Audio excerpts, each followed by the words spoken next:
நான் சொல்றேன், இந்த இந்த லவ் ஃபெயிலியர் ஆகுது பாருங்க. நிறைய பேருக்கு இந்த லவ் எல்லாம் ஃபெயிலியர் ஆகுது பாருங்களேன். நான் மகன், லவ் ஃபெயிலியர்ன்றது ஆண்டவர் ஏதோ உன்னை தப்பிக்கிறதுக்காக கொடுக்குற வாய்ப்பு.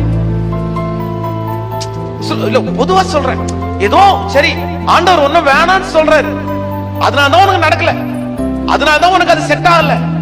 ஆனா நீ வந்து அத மனசுல வைக்காம வேண்டி வேண்டி வேண்டி போய் வேண்டி அவ்வளவு சண்டை வந்ததுக்கு அப்புறம் திரும்பவும் ஏதோ ஒன்ன வாங்கி கொடுத்து அதுக்காக பணம் செலவு பண்ணி கர்த்தரே உன்னை தடுத்து நிறுத்தினத திரும்ப திரும்ப நீ செய்யணும்னு நினைச்சா உனக்கு கொடுத்த வாய்ப்பெல்லாம் நீயே தவற விடுறப்பா.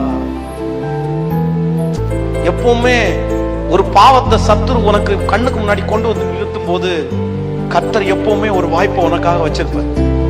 அதான் ஆண்டவர் சொல்றாரு, திராணிக்கு மேலாக சோதிக்கப்பட உன்னை நான் என்ன செய்ய மாட்டேன், தாங்கிறதுக்கு பலன் தருவேன், தப்பி செல்ல உன் மேல ரொம்ப பாசம் வச்சு உன்கிட்ட சொல்றேன். உன் லைஃபை மிஸ் பண்ணி